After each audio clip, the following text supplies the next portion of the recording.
You're antagonistic to the idea of being robbed, exploited, degraded, humiliated, or deceived. Misery depresses you. Ignorance depresses you. Persecution depresses you. Violence depresses you. Slums depress you. Greed depresses you. Crime depresses you. Corruption depresses you. You know, it wouldn't surprise me if you're a manic depressive. Yes, sir. Perhaps I am. Don't try to deny it.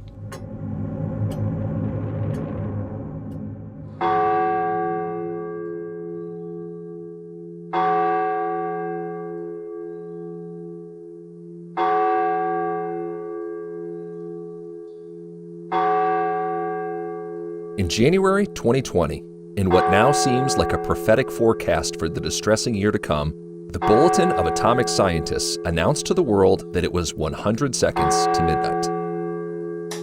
It is 100 seconds to midnight. We are now expressing how close the world is to catastrophe in seconds, not hours or even minutes. It is the closest to doomsday we have ever been in the history of the doomsday clock. We now face a true emergency, an absolutely unacceptable state of world affairs that has eliminated any margin for error or further delay. Citing nuclear proliferation, climate change, and cyber-based disinformation as specific immediate threats, the Assembly pleaded with the world. Now is the time to come together, to unite, and to act. Since then, you may have woken up every morning feeling like the manic-depressive Yossarian, simultaneously depressed and antagonized, desiring nothing more than to be locked away in a sensory deprivation tank in a vain attempt to avoid metastasizing anxiety. It's the sensation of being the only passenger to cry out that the plane is on fire while being reassured that actually the flames are good for you. But instead of a plane, it's the entire planet. Our roles as educators hold so much power and promise. Before the pandemic, the classroom was for many a place of solace and connectedness to the best of us, our kids. In the years since, however, teachers have been alienated even from that work. Our individual influence may help slow the countdown to midnight and contribute mere milliseconds to its reversal. Yet the last 2 years have heightened the sense that school systems are role-playing normalcy and functionality in an ever abnormal and dysfunctional environment. It's never been enough to prepare every learner for a lifetime of personal success, but a pedagogy of normalcy seems particularly maladaptive for the challenges our students will face. What is it about the world that is worth preparing students for? And are we dedicated to the work of building that better world alongside them? Urgent problems like climate change require not just immediate, widespread, and collective action, but also a recalibration of our educational values and the measures of achievement that normally define personal and institutional success. Holding teachers and students accountable to the educational outcomes created by the same systems that have reproduced dysfunction and inequity elsewhere through massively racialized and inequitable economic outcomes, a mental health and suicide epidemic among young people, an opioid crisis, gun violence, police violence, democratic backsliding, is nonsensical. It's not enough to innovate within a system to find ways of doing bad things better. Rather than demand young people spend their youth waiting around for the moment they become fully realized human beings, a humane education is one whose organizing principle is the innate capacity of students to be critical, empathetic agents in their communities and on the global stage. In the words of Henry Giroux. Now more than ever, educators must live up to the challenge of keeping the fires of resistance burning with a feverish intensity. Only then will we be able to keep the lights on and the future open. My friend, the late Howard Zinn, rightly insisted that hope is the willingness, quote, to sustain, even in times of pessimism, the possibility of surprise. In addition to that eloquent appeal, I would say that history is open. It's time to think differently in order to act differently, especially if as educators, we want to imagine and fight for alternative futures and build new horizons of possibility.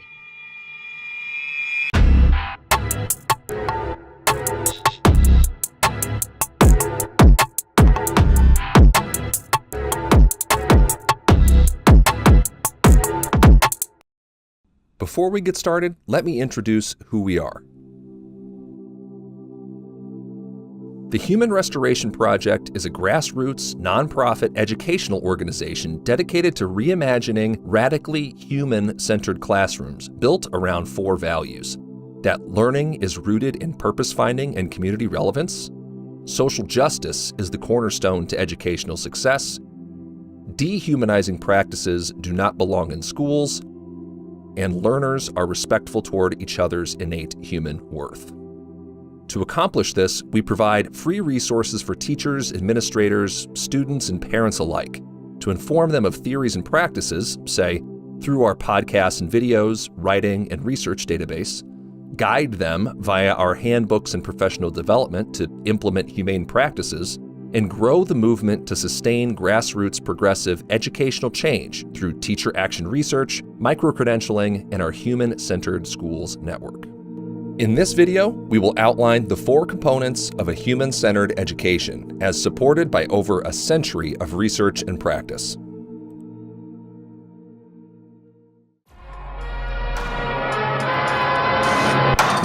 What do we mean by purpose, anyways?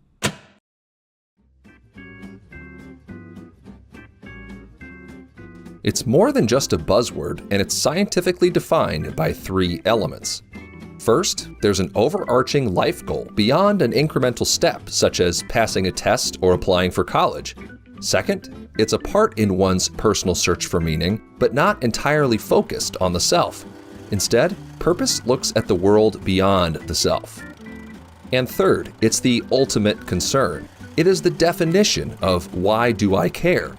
It is a reasoning beyond immediate goals and motives. Much research in purpose finding is attributed to Dr. William Damon, who led initial research in this relatively new field. In 2006, he studied 1,200 interview responses of young people, and he placed them into 4 categories. The disengaged, represented by 25% of respondents. They express no purpose at all and are not active in any endeavor that may become purposeful, nor are they searching for these pursuits. They are apathetic, detached, and are not concerned about much beyond themselves. The dreamers, 25% of respondents. They talk about desiring a purpose, but have done little to actively achieve much. They want to do great things, but have little to no practical application. The dabblers, 31%. They have started to take on activities that may be purposeful, but show little awareness in seeing the bigger picture, nor committing to these ideas for extended periods of time. Sometimes they may be involved in so many potential activities that they're overwhelmed. And the purposeful, 20%. They are grounded in purposeful activities with a clear sense of what they are doing in the world and why. They have an overarching goal or cause that they've committed to, and they know the steps to achieve their next action. Notably, this means that 80% of young people aren't purposeful, and half have done little to nothing purposeful at all.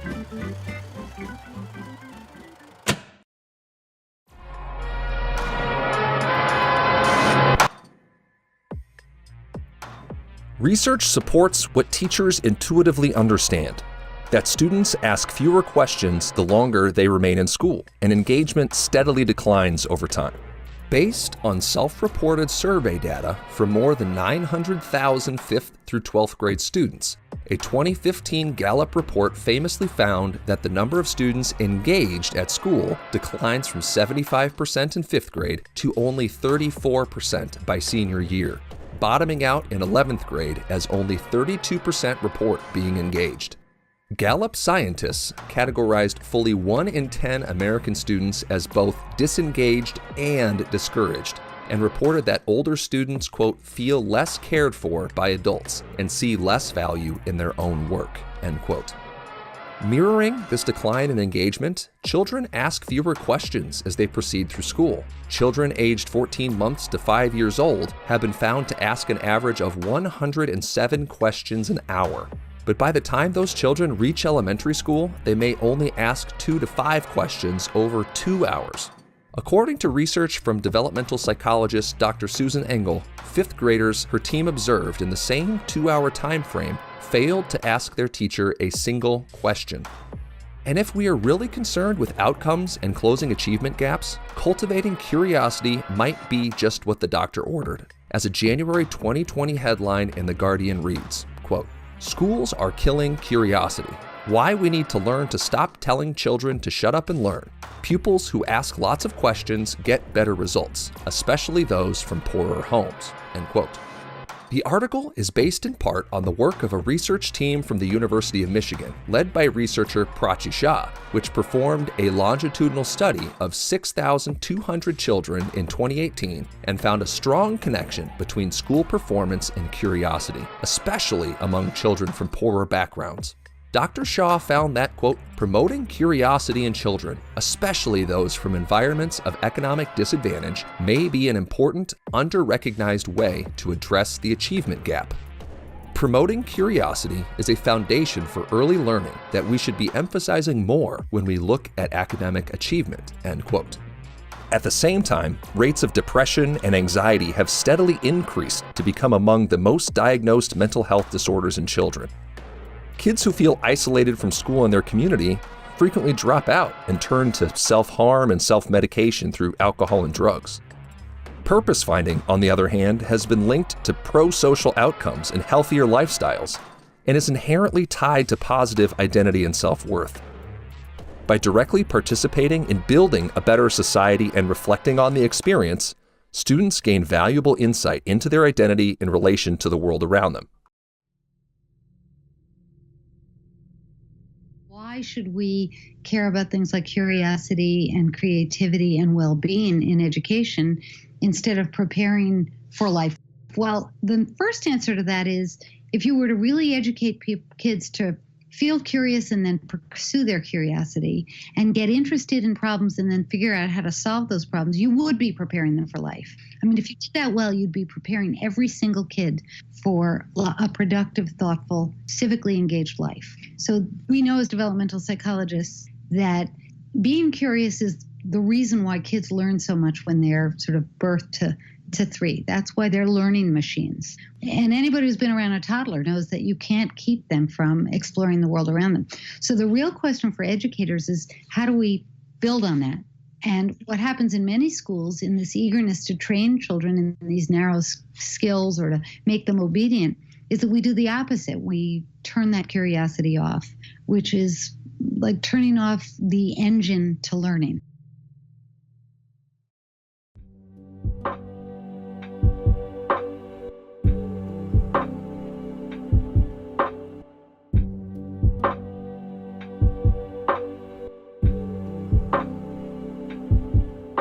Inclusive classrooms are more than a legal obligation.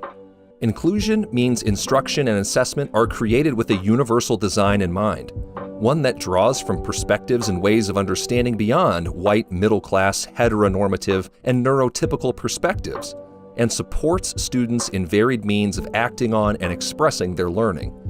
Critical pedagogy gives us the tools to examine who has access and power, whose stories are represented, and ask, in the words of Terry Yasso, whose culture has capital. As co-editor of Black Lives Matter at School and liberatory play advocate Denisha Jones elaborates. If books can be mirrors, windows, and sliding glass doors, so too is the curriculum. As a mirror, the curriculum should reflect to each child an image of their authentic self as a learner full of agency and potential. Through the sliding glass door of the curriculum, this child should be invited to delve deep into a history that affirms and honors their ancestors and the lineage they inherited. The window of the curriculum should portray a future where you are welcome to participate through engagement as a citizen who belongs to this community. Educational colonization ensures that the curriculum mirror does not reflect marginalized children. The sliding glass door is filled with lies and historical misrepresentations, and the window to the future is blocked or limited. Frameworks like critical race theory also provide accessible, common language and a unifying understanding of the relationship of race and power. It empowers collective action against the outcomes of systemic racism and the desire to fracture our understanding and isolate our response. Conscientious viewers will recognize the focused attacks on CRT, culturally relevant pedagogy, and diversity, equity, and inclusion as an unusually self-aware admission that programming rooted in critical frameworks is an inoculation against authoritarian attitudes and the maintenance of education as a hierarchical system of predictably distributed achievement without agency. Educators should be especially resistant to any attempt to disarm this discourse at the intersection of pedagogy and power. As Gloria Ladson-Billings and William Tate ask, what constitutes student success? How can academic success and cultural success complement each other in settings where student alienation and hostility characterize the school experience? How can pedagogy promote the kind of student success that engages larger social, structural issues in a critical way? How do researchers recognize that pedagogy in action? And what are the implications for teacher preparation generated by this pedagogy? Nearly every nation on Earth has been impacted by a history of colonization. In the United States in particular, we must also contend with the legacy of genocide, slavery, segregation, and inequity built into the foundation of our country. This history manifests today in part through the racialized outcomes of the prison industrial complex and dehumanizing culture of policing imposed on all of our institutions, including school. With nearly 2 million Americans incarcerated at any given moment, the United States has the highest prison population per capita in the entire world. Currently, Black Americans comprise just 13% of the American population, while representing 38% of imprisoned Americans. In a racialized carceral state, the practices and policies of school, from decisions about curriculum and who makes them, to the means of controlling student behavior and meting out discipline, reflect legal and historical prejudices in ways that disproportionately impact marginalized groups. The increased presence of police in schools, for example, has led to the arrest and suspensions of more students in school, part of what we might call the school-to-prison pipeline, and those students impacted by arrests, ticketings, suspensions, and expulsions are far more likely to be from racialized minorities. As policing expands in underserved communities where private and public investment fail to meet their needs, increased policing in schools also puts their children in even closer proximity to the carceral state. As one researcher concluded, this illustrates the potential for school disciplinary involvement to escalate into an arrestable offense. So then when we talk about discipline, the other hand, right, we have the soft ways of disciplining, and then we also have these more stringent, rigid ways of disciplining and punishing young people through the punitive projects or the punitive policies of suspensions and expulsions, where we see that most of the young people impacted have been Black, Latinx, and Indigenous. So then, we started kind of contending against, these punitive practices, like how dare we suspend these kids? How dare we expel them? How dare we bring in the police to arrest them and punish them, right? That's definite. Yes, stop it. We've also failed to look at the kind of normalized forms of policing that many of us are implicated in doing. That looks like students will tell me they would have gotten in trouble for chewing gum. They would have gotten in trouble and sent out of class. That doesn't get documented. Or a student, will come to school late, and predominantly Black youth, Black girls, will talk about coming to school late because they're actually taking care of their siblings at home because they're living under conditions by which they're under-resourced. So they have to be the second parent. And then they end up getting tardy referrals instead of some compassion beyond the referrals, suspensions, and arrests. They're much more mundane and everyday than we are archiving.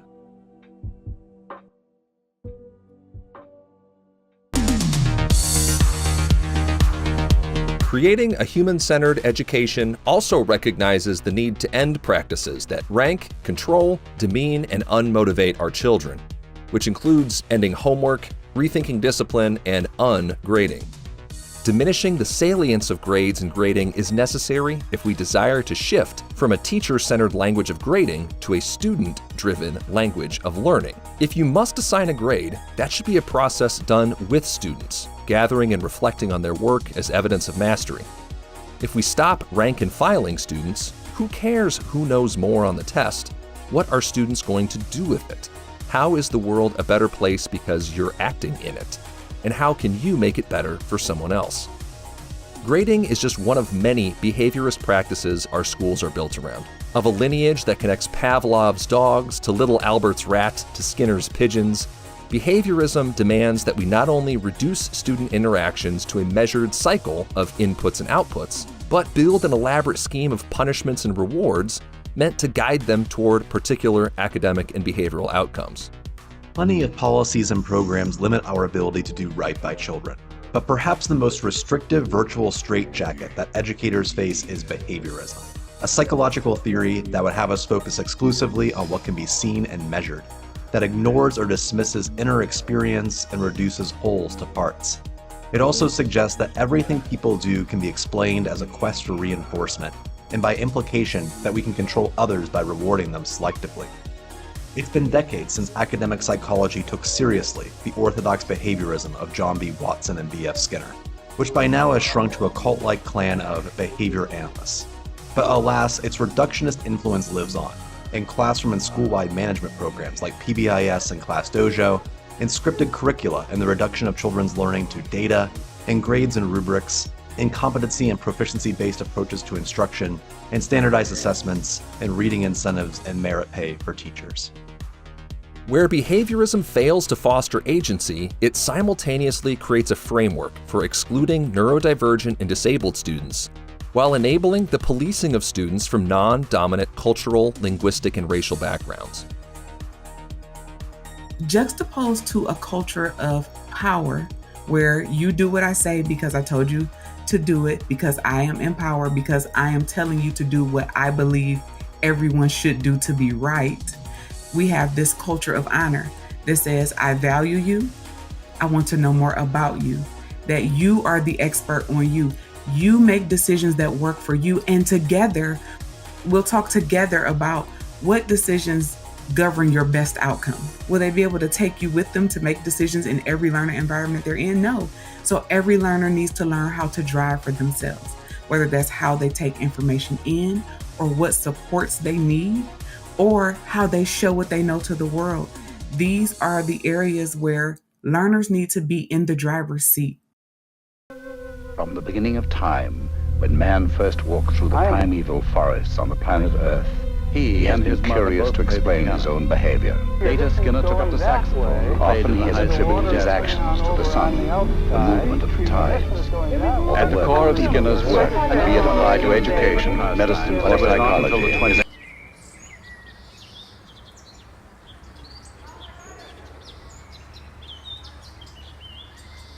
While schools exist as a microcosm of society, schools also exist in dialogue with society and as a multiplier of its generative and destructive traits.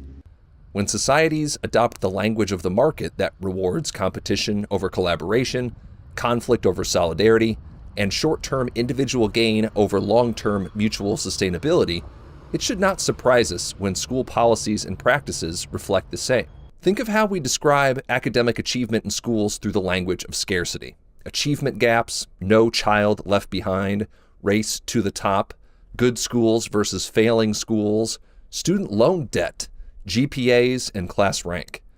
The socioeconomic context of any of these metrics is inseparable from what they purport to measure and reward. And what they communicate is clear: that children who grow up in proximity to wealth reap the academic and socioeconomic benefits. The concern about education policy as a tool for adequately addressing achievement gaps is not a uniquely American phenomenon. In August 2022, a study from the Institute for Fiscal Studies in the UK found that, despite decades of policy attention, there has been virtually no change in the disadvantage gap in GCSE attainment over the past 20 years. While GCSE attainment has been increasing over time, 16-year-olds who are eligible for free school meals are still around 27 percentage points less likely to earn good GCSEs than less disadvantaged peers.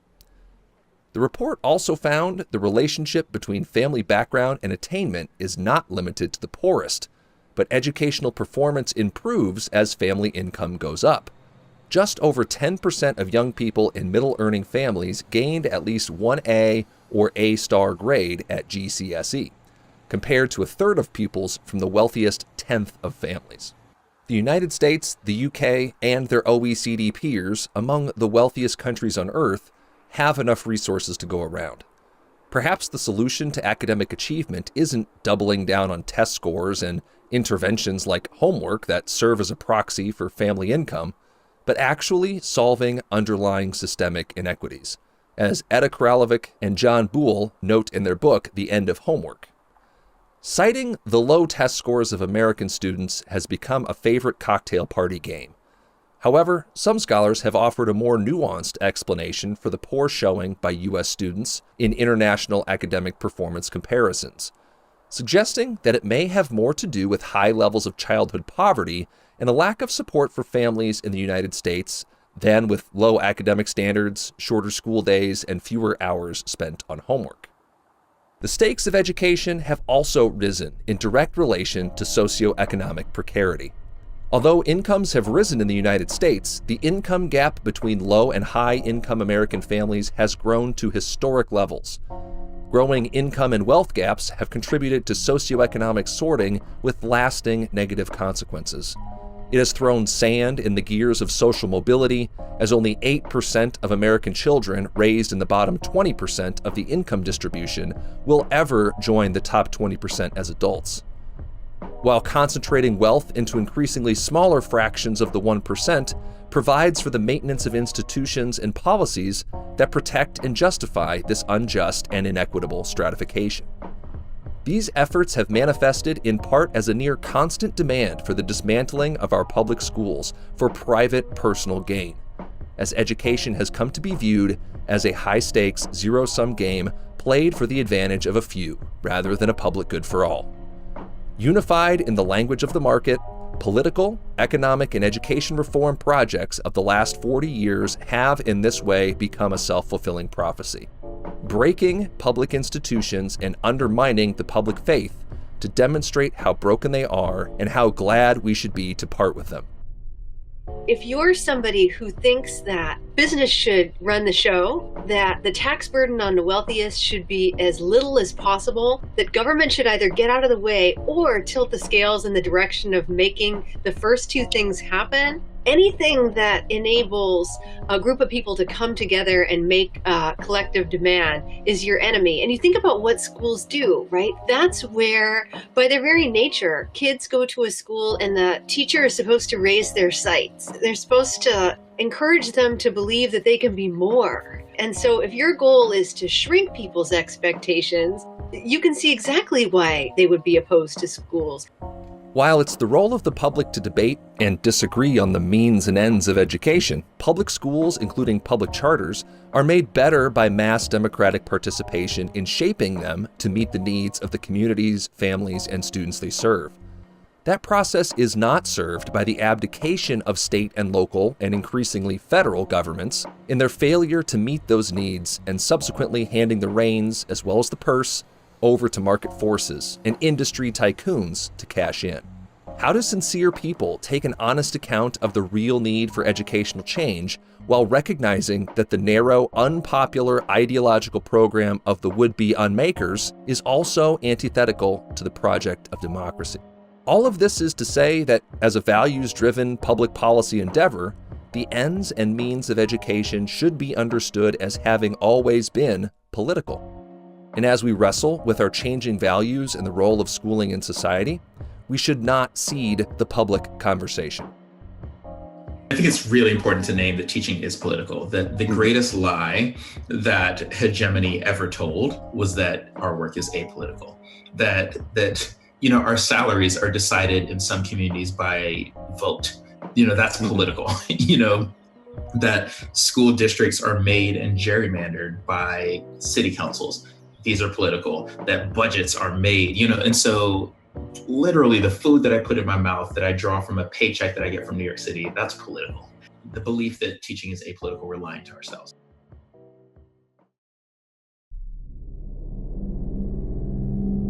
As part of its dialogue with society, our discourse around education finds itself nested inside of many other necessary social reform movements, from existential issues of climate change and nuclear de-escalation, to Black Lives Matter and police and prison reform, even to the very nature and impact of modern capitalism itself. It's not that there aren't individual actors doing great work within these systems, but that the systems themselves are designed to fail, and fail those within it, based on the values it seeks to uphold and the policies and practices used to achieve those ends. Reimagining education means that we need to understand fundamental elements of the system itself. The changes we are proposing are not programs or additions to the current system, but thinking of the underlying concepts entirely anew. The changes proposed in this video go beyond the surface-level ideas of buying a new curriculum or renaming a grading system. Surface-level changes offer nothing new to teachers and parents trying to understand different and well-established theories of motivation and agency. It's the iron fist with the velvet glove, or, as Alfie Kohn refers to standards-based grading, lipstick on a pig. In practice, surface-level solutions work like mindfulness booths on the floors of Amazon warehouses, offering the appearance of humanization while addressing nothing about the working conditions that led to the need for mindfulness booths. So if we were to go in and address the working conditions of Amazon warehouses that lead to injury, burnout, and turnover, to humanize them, what would that look like? We'd need to talk with workers, gather their perspectives and input on the issues that govern their working life, give them a say and a stake in how to make a workplace work for them, and begin to implement those changes. So why would the processes of humanizing a school system for educators and students need to look any different? Would students as future workers tolerate a workplace like Amazon's after experiencing a humanized democratic education? As we recenter the conversation on humanizing the values of education and reflecting on the purpose of education in meeting those values, we must also shift from burning out caring, empathetic individuals to changing systems and structures that will sustain workers and learners alike. What if we change the conversation from great individual teachers to a system that was, in and of itself, great for students and teachers alike? We have the power to reimagine systems, transform the conversation, and restore humanity to education.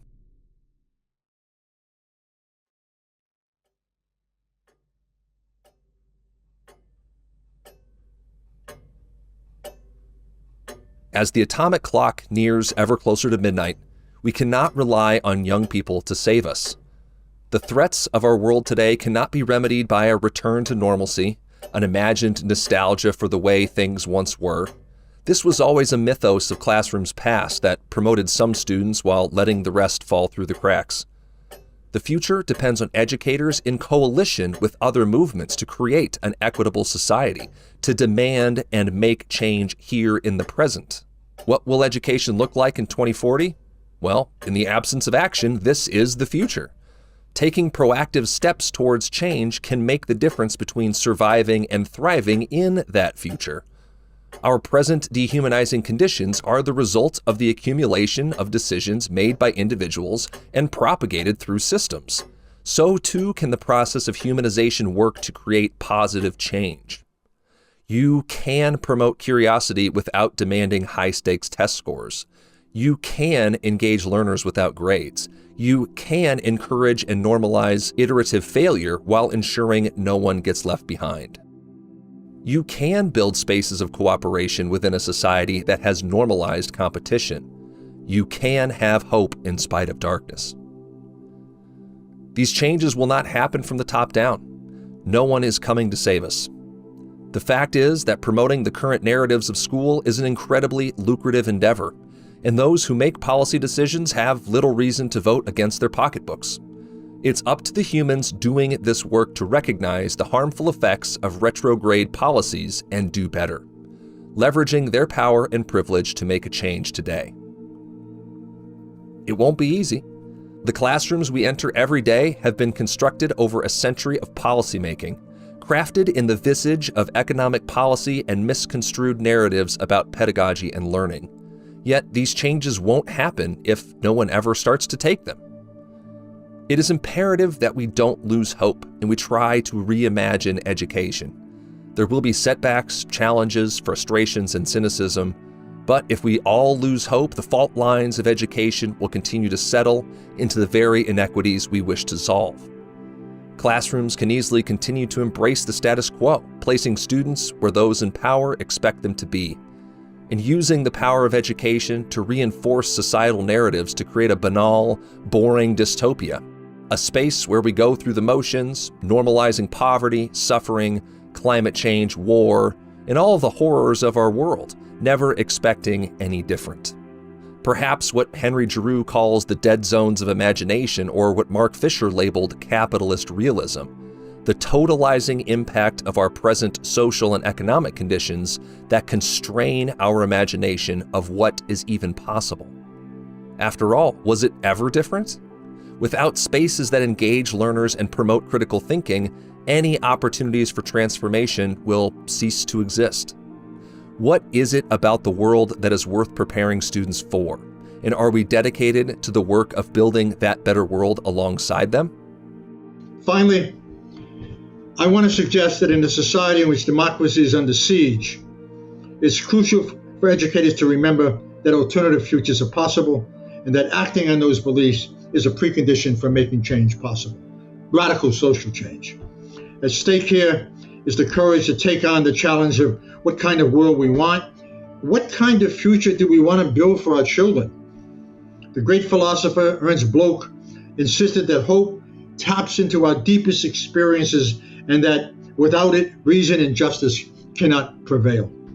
In The Fire Next Time, James Baldwin, my favorite novelist, adds a call for compassion and social responsibility to this notion of hope, one that is indebted to those who follow us. He writes, "Generations do not cease to be born, and we are responsible to them. The moment we break with one another, the sea engulfs us and the lights go out.